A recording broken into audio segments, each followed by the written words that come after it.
ମୁଁ ସେବା କରିବାକୁ ଯାଉଥିଲି ମୋତେ ନାଗିଲା ଯେମିତି ମନ୍ଦିରଟା ଯେମିତି ଆଲଟ ଲାଗି ହେଇଛି ବୋଧେ। ମୁଁ କହିଲି କିରେ ମୁଁ ତ ସେବା ସେବକଟେ ମୋର ନଗଲେ ଆଲଟ ଲାଗିବନି, ଆଲଟ ଲାଗି କ'ଣ ହେଇଗଲାଣି। ଦେଖିଲା ମାନେ ଆଲଟ ଲାଗି ଅର୍ଥାତ୍ ସମ୍ପୂର୍ଣ୍ଣ ଅନ୍ଧକାର କରାଯିବ।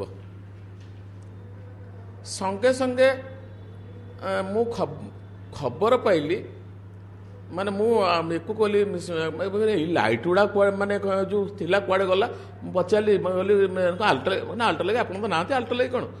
ମୁଁ ସାଙ୍ଗେ ସାଙ୍ଗେ କହିଲି ଆରେ ତାହେଲେ ଲାଇଟ୍ ଗୁଡ଼ାକ ଯେଉଁ ଲାଗିଥିଲା ତା ଦେହରେ ଆଲୋକିତ ହେଉଥିଲା ସେଇତକ ତ ବୋଧେ ଲିଭି ଯାଇଛି।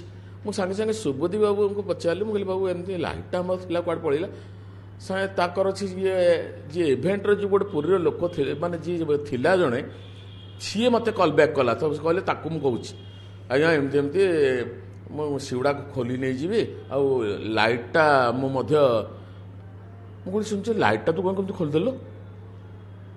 ନା ସମ୍ପୂର୍ଣ୍ଣ ଅନ୍ଧର ମନ୍ଦିରଟାକୁ କରିଦେଲ। ନା ଆଜ୍ଞା ଆମେ ଏମିତି ଥିଲେ। ମୁଁ କହିଲି କିରେ 6 ମାସ ତମେ କାହିଁକି ଥିଲ? ଏବେ ଆମର ଡିସେମ୍ବର ମାସରୁ ଆଜି ଯାଏଁ ଆମର ପରିକ୍ରମା ମାର୍ଗ କ୍ଲୋଜିଂ ହେଲା, 6 ଦିନ ସମ୍ଭାଳି ପାଇଲନି। ମୁଁ ତ ମାନେ କାହିଁକି ଗୋଟିଏ କଲେକ୍ଟରକୁ ପଚାରିବା, ମନ୍ଦିରକୁ ପଚାରିବା, ଆମର ସ୍ୱତନ୍ତ୍ର ଆରେଞ୍ଜମେଣ୍ଟ ଆମର ଲାଇଟ୍ର ନାହିଁ। ଅର୍ଥାତ୍ ମାନେ ଆପଣ ଜାଣିଥିବେ ଯେ ଧର୍ମେନ୍ଦ୍ର ପ୍ରଧାନ ଏ ବାବଦରେ 10 କୋଟି ଟଙ୍କା ଦେଇଛନ୍ତି ASI କି ମନ୍ଦିରର ଇଲୁମିନେସନ୍ ଲାଇଟ୍ କରିବା ପାଇଁ। ତାର ଆମର ଯୋଜନା ଚାଲୁଛି। ଆମେ ରଥରେ କାମ ଆମ ପ୍ରାୟ ଜାଣିଥିବେ ଆପଣ, ସେ ୱାରିଂ ପୁରା ଶେଷ ପର୍ଯ୍ୟାୟରେ। ଆମେ ତାକୁ ଏଇ ଆମ ଆରଥର ରଥଯାତ୍ରାରେ ଆମର ଆପଣ ଦେଖିଥିବେ ଗୋଟେ ଟ୍ରାଏଲ୍ କରାହେଇଥିଲା।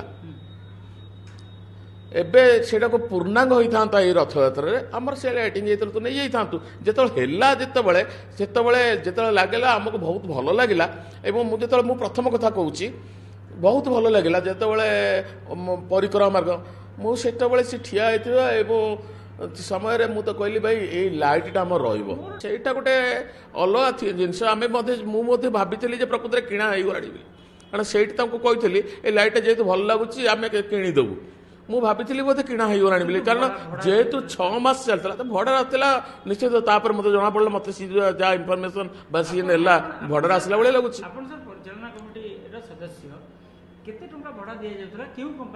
ନାଇଁ ଏଇଟା ଆମେ ଜାଣିନୁ, କିଛି ନାହିଁ। ଏଇଟା ଇଭେଣ୍ଟ ମ୍ୟାନେଜର ଯେଉଁ ଯେତେବେଳେ ପରିକ୍ରମା ମାର୍ଗ କରୁଥିଲା ସେ ହିଁ କରିଥିଲା। ସେଇ ସମୟରୁ ସେଇ ହିଁ ଦୁଇଟାକ ମ୍ୟାନେଜ କରିଥିଲା, ଏଇଟା ଏବଂ ଆମର ଯେଉଁ ବର୍ତ୍ତମାନ ପ୍ରଦର୍ଶନୀ ଚାଲିଛି ସେ ଆପଣ ପରିଚାଳନା କମିଟି ସଦସ୍ୟ ହିସାବରେ ଜାଣିନାହାନ୍ତି ଯେ କେଉଁ କମ୍ପାନୀ କି ଦିଆଯାଇଥିଲା ଏବଂ କେତେ ଟଙ୍କା ପାଇଁ ଦିଆଯାଇଥିଲା, ତାର ରିନ୍ୟୁଆଲ କେମିତି କରାଯାଉଥିଲା? ନାଇଁ ଏଗୁଡ଼ାକ ସବୁ ଆମର କିଛି ଜଣା, ଆମେ କିଛି ଜାଣିନୁ। କୋଟି କୋଟି ଟଙ୍କା ଖର୍ଚ୍ଚ ହେଉଥିଲା ଆପଣଙ୍କ ଅଜ୍ଞାତରେ।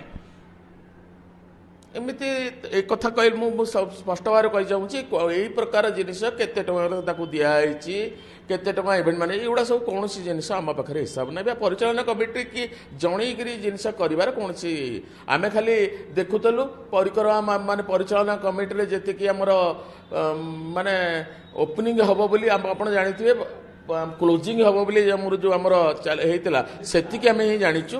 ଏବଂ ତାପରେ ଆମେ ଯେତେବେଳେ ବସିଲୁ ମାନେ ଏଇ ଯେଉଁ ମାନେ ଆମର ଯେଉଁ ପରିକ୍ରମା ମାର୍ଗର କ୍ଲୋଜିଂ ହେବ ତାକୁ କେଉଁ କାମ କେମିତି ଦେଖାଯିବ, ତାର ଲେଖା କ'ଣ ରହିବ, ବ୍ରୋଚର କ'ଣ ରହିବ, ତା ବ୍ରୋଚରର ଲେଖା କ'ଣ ରହିବ, ଏଇ ସବୁ ବିଷୟରେ ଆମେ ଖାଲି ଅନୁଦାନ କରୁ। କିନ୍ତୁ ଏବଂ ଏଇ ଯେଉଁ ସଂଗ୍ରହାଳୟ ଏକ୍ଜିବିସନ ସେଗୁଡ଼ିକ କେଉଁ କମ୍ପାନୀ ନେଇଥିଲା? ଯେଉଁ କମ୍ପାନୀ ଆମର ମ୍ୟାନେଜ କରୁଥିଲା, ଲାଇଟିଂ ନେଇଥିଲା, ସବୁ ଡେକୋରେସନ୍ ନେଇଥିଲା, ସେଇ କମ୍ପାନୀ ହିଁ ନେଇଛି। ଯେଉଁ ଲାଇଟ୍ ନେଇଥିଲା, ଲାଇଟ୍ ଲଗେଇଥିଲା ସେଇ କମ୍ପାନୀ ହିଁ ସବୁ ନେଇଛି। କେତେ କୋଟି ଟଙ୍କା? ମୁଁ ଟୋଟାଲ ଆମେ ଜାଣିନୁ କିଏ ଟଙ୍କା ଦଉଥିଲା ମୁଁ ଜାଣିନୁ। ଆମେ ଉନ୍ନୟନ ପ୍ରଶାସକ କହୁଛନ୍ତି ଯେ ଶ୍ରୀମନ୍ଦିର ଦଉନଥିଲା, ଜିଲ୍ଲା ପ୍ରଶାସନ ଦଉନଥିଲା, ତାହେଲେ ଟଙ୍କା ଦଉଥିଲା, OBCC ମଧ୍ୟ ଦଉନଥିଲା। ବର୍ତ୍ତମାନ ମୁଁ କହୁଛି ଆମର ମନ୍ଦିର ପ୍ରଶାସନରୁ ଏଇ ପଇସା ଆମର ଖର୍ଚ୍ଚ ହେଇନି। OBCC କହୁଛନ୍ତି ସିଏ ମଧ୍ୟ, ମୁଁ ଜାଣିନି ସେ ବିଷୟରେ ଆଉ କି ଖର୍ଚ୍ଚ କରିଥିବ ମୁଁ ଜାଣିନି, କିନ୍ତୁ ମୋର ମନ୍ଦିର ପ୍ରଶାସନ ତରଫରୁ ଏଥିରେ କିଛି ହେଇନି। ବର୍ତ୍ତମାନ ଆଗକୁ ରଥଯାତ୍ରା ତ ଚାଲିଛି, ସବୁଦିନ ଚାଲିବ, ସେଇଟାରେ କଥା ନାହିଁ। ଏଇ AC ସେଡ୍ ଯୋଗୁଁ ଆମ ମନ୍ଦିରର ପଛ ପାର୍ଶ୍ୱରେ ଥିବା ଲୋକମାନଙ୍କର ଯମ ଯନ୍ତ୍ରଣାଠୁ ଅଧିକା ବଳିଯାଇଛି। କାରଣ ଆପଣ ଜାଣିଥିବେ ଯେ ଏଇ ଯେଉଁ ରଥ କାଠ ବର୍ତ୍ତମାନ ବୁହା ଚାଲିଲାଣି, ରଥ କାଠ ପଡ଼ିଛି, ରଥ କାଠ ଗୁଡ଼ାକ ବଡ଼ ବଡ଼ କାଠ ଗୁଡ଼ାକ ବୁହା ହେଉଛି ଏବଂ ତା ଦେହରେ ଏସି ସାଇଡ୍ ମୁଁ ଯଦି ଏସି ସାଇଡ୍ ବାହାରୁଛି ବି ଆଜି ମୁଁ ଶୁଣିବାକୁ କହିଲି ବହୁତ ଭଲ ଜିନିଷ ଏବଂ ସେ ବହୁତ ଆଗୁଆ ବି ବାହାରିବାର ଥିଲା ଏଇ ଏସି ସାଇଡ୍। କାରଣ ଆମେ ଯେମିତି ପଛପଟର ଲୋକମାନେ ଯିଏକି ପରିକ୍ରମା ମାର୍ଗର ଜମି ଧାନ ଯିଏକି ପ୍ରାୟତଃ ଲୋକ ସେଇପଟ ଲୋକ ସେମାନେ ଯେମିତି ବାହାର ଦୁନିଆରୁ ସମ୍ପୂର୍ଣ୍ଣ ଭାବରେ ଅଲଗା।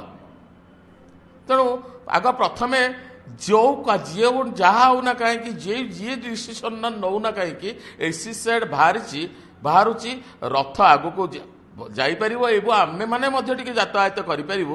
ଏଥିପାଇଁ ମୁଁ ତାକୁ ଅଶେଷ ଧନ୍ୟବାଦ ଦେଉଛି। କୌଣସି ପରିଚାଳନା କମିଟିରେ ଏଇଟା ଆଲୋଚନା ହେଇନି। ଆମେ ବାରମ୍ବାର ଅନୁରୋଧ କରୁଥିଲୁ ପରିଚାଳନା କମିଟିରେ ଯେ ବାହାର ଏବଂ ଭିତରର ଦର୍ଶନ ବ୍ୟବସ୍ଥାରେ ଗୋଟେ ସ୍ୱତନ୍ତ୍ର ମିଟିଂ ନିଆଯାଉ, ସ୍ୱତନ୍ତ୍ର ମିଟିଂ ନିଆଯାଉ। ତାପରେ ବର୍ତ୍ତମାନ ପର୍ଯ୍ୟନ୍ତ ହେଇପାରିଲା ନାହିଁ। ଆପଣ ଜାଣିଥିବେ ଭିତର ଦର୍ଶନ ବ୍ୟବସ୍ଥା ଏବଂ ବାହାର ଦର୍ଶନ ସେଇ ବିଶୃଙ୍ଖଳିତ, କିନ୍ତୁ ଆମେ ତା ଦେହରେ କିଛିଟା ଆପଣ ଯେମିତି ଦେଖିଥିବେ ଏତେ ଆମେ ରିକ୍ୱେଷ୍ଟ କଲା ସତ୍ତ୍ୱେ ମଧ୍ୟ ଯେଉଁ ଚାରିଦ୍ୱାର ପ୍ରସଙ୍ଗ କଥା ଆଜି ଉଠୁଛି ଆପଣ ଜାଣିଥିବେ ଯେ ପଶ୍ଚିମ ଦ୍ୱାର ପଟେ ବର୍ତ୍ତମାନ ଆମର ପୈତୃକ ପଣ୍ଡା ଥିବା ଯାତ୍ରୀମାନେ ସେପଟ ଏରିଆରୁ ଆସୁଥିବା ଲୋକମାନେ ଏବଂ ଲୋକାଲ ଲୋକ ବାଧ୍ୟ ହୋଇକରି ପଶ୍ଚିମ ଦ୍ୱାର ପଟେ ଆମେ ସେଇପଟେ ବି ତାକୁ ମାନେ ଅସ୍ଥାୟୀ ରୂପେ ହେଉନା କାହିଁକି ଆମେ ତାକୁ କରିକିରି ଆମେ ଚଲି ଆସିଛୁ। କିନ୍ତୁ ସେଇ କଥା ସଦାବେଳେ ଆମେ କହୁ ଯେ ମନ୍ଦିରକୁ ଯେଉଁମାନେ ଯାତ୍ରୀ ଆସୁଛନ୍ତି ତାର 80% ଯାତ୍ରୀ ସେ ରହୁଛନ୍ତି ଦକ୍ଷିଣ ପଟେ ଅର୍ଥାତ୍ ସମୁଦ୍ରକୂଳ ବେଲ୍ଟରେ ସବୁତକ ହୋଟେଲ। ଚାରିଦ୍ୱାର ଖୋଲିଲେ କିଛି ଅସୁବିଧା ହେବ ବୋଲି ଭାବୁଛନ୍ତି? ଶୁଣନ୍ତୁ ଚାରିଦ୍ୱାର ମୋର ଦୃଷ୍ଟିରୁ କୌଣସି ପ୍ରକାର ଅସୁବିଧା ନାହିଁ। କାରଣ ଆପଣ ଗୋଟେ ଦେଖନ୍ତୁ ପିଲାବେଳେ ଦେଖୁଛୁ ମାନେ ଶୁଣନ୍ତୁ ଆପଣ ମାନେ ଆମେ ଗୋଟିଏ କଥା ଭାବିବା ଯଦି ତା ଭିତରେ ଅଧିକା କ୍ରାଉଡ୍ ହୋଇଯିବ ଭାଇ ଯେମିତି ଆପଣମାନେ ସିଂହଦ୍ୱାର କ୍ରାଉଡ୍କୁ କଣ୍ଟ୍ରୋଲ କରୁଛନ୍ତି ସେ ତା ଭିତରକୁ ଛାଡ଼ୁଛନ୍ତି ସେମିତି ଚାରିଦ୍ୱାର ବାହାରେ ରହି କଣ୍ଟ୍ରୋଲ କରିକି ଛାଡ଼ିବ ଭିତର କ୍ରାଉଡ୍କୁ ଦେଖିକିରି। ଏଇଟା ଗୋଟେ ପୋଲିସର ଛୋଟିଆ କଥାଟେ। ଏଥିରେ ଏତେ ବଡ଼ ଜିନିଷ ଇସ୍ୟୁ ହେବା ଆବଶ୍ୟକତା ନଥିଲା ପ୍ରକୃତରେ। ମୋର ଦୃଷ୍ଟିରୁ କିଛି ଅସୁବିଧା ନାହିଁ। କାରଣ ଆପଣ ଦେଖିଥିବେ କିନ୍ତୁ ସମ ପରିମାଣର ସୁବିଧା ଯେମିତି ନିଶ୍ଚିତ ଭାବରେ ଗୋଟେ ଚାରିଦ୍ୱାରରେ କିଛି ଲୋକମାନଙ୍କ ବି ସେଡ୍ ଦରକାର ହେବ, କିଛି ଲୋକଙ୍କୁ ଜୋତା ଷ୍ଟାଣ୍ଡ ଦରକାର ହେବ ଚାରିଦ୍ୱାରରେ। ଏଇ ଆରେଞ୍ଜମେଣ୍ଟ ମଧ୍ୟ ଯଦି ଏଇ ଭାବନା ଆଗକୁ ରଖା ହେଇଥାନ୍ତା ପରିକ୍ରମା ମାର୍ଗରେ ଏଇଗୁଡ଼ାକ ସବୁ ଆଗୁଆ ସେଟେଲ୍ ହେଇଥାନ୍ତା। କିନ୍ତୁ ପ୍ରଥମରୁ ଗୋଟେ ମୁଣ୍ଡରେ ରହିଲା ଯେ ଆମେ ସିଂହଦ୍ୱାର ପଟେ ହିଁ ଛାଡ଼ିବୁ, ଗୋଟିଏ ଦ୍ୱାର ପଟେ ଛାଡ଼ିବୁ। କିନ୍ତୁ ପରିକ୍ରମା ମାର୍ଗ ସମୟ ଯେତେବେଳେ ତିଆରି ଚାଲିଲା ସେତେବେଳେ ଯଦି ଚିନ୍ତାଧାରା ଆମେ ଯେଉଁ କହୁଥିଲୁ ସେଇ ଚିନ୍ତାଧାରା ଯଦି ମୁଣ୍ଡରେ ପଶିଥାନ୍ତା ତାହେଲେ ଆଜ୍ଞା ଆମେ ବର୍ତ୍ତମାନ ପରିକ୍ରମା ମାର୍ଗରେ ପର୍ଯ୍ୟାପ୍ତ ସୁବିଧା ଆମେ ଚାରିଦ୍ୱାର ଯିବା ପାଇଁ ଦେଇପାରିଥାନ୍ତୁ, ଯଥା ଜୋତା ଷ୍ଟାଣ୍ଡ, ଲୋକଙ୍କର ବସିବା ପାଇଁ ଜାଗା ଏବଂ ଲୋକଙ୍କର କିଛି ସେଡ୍, ଠିଆ ହେବା ପାଇଁ କିଛି ସେଡ୍ ଇତ୍ୟାଦି।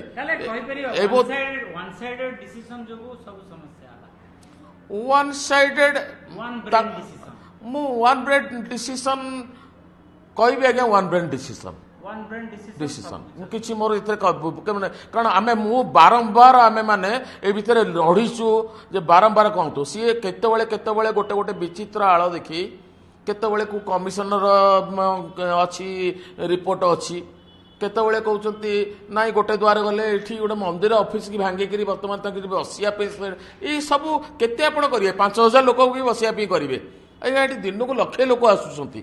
ଏଠି କେଉଁମାନେ ବସିବେ ମନ୍ଦିର ଯେଉଁ ଏସି ସାଇଡ୍ରେ? ଭିଆଇପି ମାନେ ଆଉ ଜେନେରାଲ ଲୋକମାନେ ଯାଇକି ଦାଣ୍ଡରେ ଯେମିତି ଲାଇନ୍ ସେମିତି ଲାଇନ୍। ତେଣୁ ମୁଁ ଆଜ୍ଞା କୌଣସି ଆପଣ ଏଇଟାକୁ ପ୍ରଥମରୁ ହିଁ ଆମେମାନେ ଏଇ ଜିନିଷଟାକୁ ସଦାବେଳେ ଆମେ ବିରୋଧ କରି ଆସିଛୁ ଯେ ଆପଣ ଯେଉଁ ଚିନ୍ତାଧାରା ମାନସିକତା ଟିକେ ଅଲଗା ଆଡ଼କୁ ଢଳେଇକି ଚିନ୍ତା କରନ୍ତୁ। କିନ୍ତୁ କୌଣସି ହାଲତରେ ସେ ଗୋଟିଏ ଚିନ୍ତାଧାରା ଯେ ସିଙ୍ଗଲ ଲାଇନ୍ରେ ଆମେ ଛାଡ଼ିବୁ, ଗୋଟିଏ ପଟେ ଛାଡ଼ିବୁ। ଗୋଟେ ସମୁଦ୍ର କୂଳରୁ ଆସୁଥିବା ଲୋକ ତାକୁ ଆଗେ ଛାଡ଼ିଦେବେ ସେପଟୁ, ସେ ଚାଲି ଯିବ ମର୍ଚିକୋଟରୁ ପୁଣି ବ୍ୟାରିକେଡ୍ରେ ଭିତରେ ବସିକିରି ଆସିବ। ସେ ମାନେ ଶିକାର ହେଉଛି କେଉଁ ପ୍ରକାର ଦର୍ଶନ କରିବାକୁ ଆସୁ, ଏଇ ଚିନ୍ତାଧାରା କରାଗଲାନି। ଏବଂ ତତ୍ସହିତ ମନ୍ଦିରରେ ଚାରିଦ୍ୱାର ଖୋଲିବା ସହିତ ମନ୍ଦିରର ରିଚୁଆଲ କେମିତି ମେଣ୍ଟେନ୍ ହେବ, ଅର୍ଥାତ୍ କିପରି ଭାବରେ କଞ୍ଚାମାଲ ଯେଉଁ ମନ୍ଦିରକୁ ଯାଉଛି ରୋଷେଇ ପାଇଁ ସେବାୟତଙ୍କର ଯେଉଁମାନେ ପାଳିଆ ସେବକ ଚାରିଦ୍ୱାର ଯିବା ଆସିବା କରୁଛନ୍ତି ସେମାନେ ମଧ୍ୟ ଅନ୍ୟ ସଂଘଠୁ ଟିକେ ଦୂରରେ ଯିବା ଦରକାର ଛୁଆ। ତେଣୁ ସେଇଆ ତାଙ୍କୁ ସବୁପଟେ ଏକ୍ଜିଟ୍ ଏଣ୍ଟ୍ରି ରହିବ, ଏଣ୍ଟ୍ରି ରହିବା ଦରକାର। ଏବଂ ଯେଉଁପରି ଭାବରେ ଆମର ଟ୍ରାଡିସନାଲ ଆପ୍ରୋଚରେ ମଝିରେ ଦୌଡ଼ି ବାନ୍ଧି ଯେମିତି ଗୋଟେ ପଟେ ଏଣ୍ଟ୍ରି ଗୋଟେ ପଟେ ଏକ୍ଜିଟ୍ ଚାରିଦ୍ୱାର ଚଲେଇବୁ କି ଏବଂ ଦରକାର ସମୟରେ ପୋଲିସ କି ପୁରା କଣ୍ଟ୍ରୋଲ କରି ସେତେବେଳେ ଯେତେବେଳେ ଭିତର ଗହଳି ପୁରା ହେଇଯାଇଥିବ ଆମେ ବାହାରେ କଣ୍ଟ୍ରୋଲ କରିକିରି ଆମେ କୌଣସି ଅଘଟଣରୁ ରକ୍ଷା କରିପାରିବା।